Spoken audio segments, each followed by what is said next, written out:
मुझे खुशी है कि प्रधानमंत्री कौशल विकास योजना के माध्यम से अब तक 1.25 करोड़ से अधिक युवाओं को ट्रेनिंग दी जा चुकी है। साथियों, मैं एक और वाक्य के बारे में आपको बताना चाहता हूं। एक बार स्किल डेवलपमेंट को लेकर काम कर रहे कुछ अफसर मुझे मिले। मैंने उनसे कहा कि आप इस दिशा में इतना काम कर रहे हैं, क्यों ना आप ऐसे स्किल्स की एक लिस्ट बनाइए जिनकी हम अपने जीवन में सेवाएं लेते हैं। आपको हैरानी होगी, जब उन्होंने सरसरी नजर से लिस्टिंग की तो ऐसी 900 से ज्यादा स्किल निकली जिनकी हमें अपनी आवश्यकताओं के लिए जरूरत होती है। आप अंदाजा लगा सकते हैं कि स्किल डेवलपमेंट का काम कितना बड़ा है। आज ये जरूरी है कि लर्निंग आपकी अर्निंग के साथ ही रुके नहीं।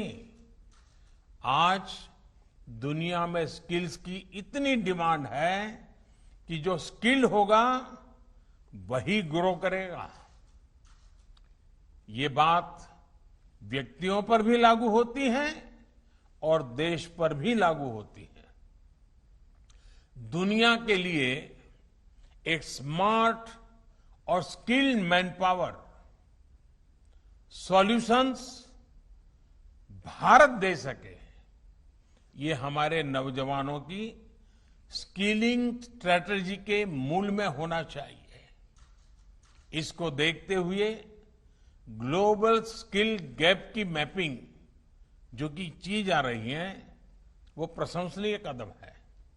इसलिए हमारे युवाओं के लिए स्किलिंग, रीस्किलिंग और अपस्किलिंग का मिशन अनवरत चलते रहना चाहिए। बड़े बड़े एक्सपर्ट्स आज अनुमान लगा रहे हैं कि जिस तरह तेजी से टेक्नोलॉजी बदल रही है, आने वाले 3-4 वर्षों में बहुत बड़ी संख्या में लोगों को रीस्किलिंग की जरूरत पड़ेगी। इसके लिए भी हमें देश को तैयार करना होगा। और कोरोना काल में ही हम सबने स्किल्स और स्किल्ड वर्कफोर्स की अहमियत को बहुत करीब से देखा है, महसूस किया है। देश कोरोना से इतनी प्रभावी लड़ाई लड़ सका तो इसमें भी हमारी स्किल्ड वर्कफोर्स का बहुत बड़ा योगदान है। साथियों, बाबा साहब आंबेडकर ने युवाओं की, कमजोर वर्ग की स्किलिंग पर बहुत जोर दिया था। आज स्किल्ड इंडिया के जरिए देश बाबा साहब के इस दूरदर्शी स्वप्न को पूरा करने के लिए भरसक प्रयास कर रहा है।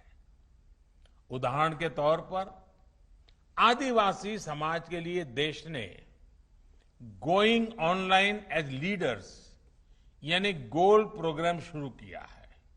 ये प्रोग्राम पारंपरिक स्किल के क्षेत्रों जैसे कि आर्ट हो, कल्चर हो, हैंडीक्राफ्ट हो, टेक्सटाइल हो, इनमें आदिवासी भाई बहनों की डिजिटल लिटरेसी और स्किल में मदद करेगा, उनमें एंटरप्रेन्योरशिप डेवलप करेगा। इसी तरह वनधन योजना की भी आज आदिवासी समाज को नए अवसरों से जोड़ने का एक प्रभावी माध्यम बन रही है।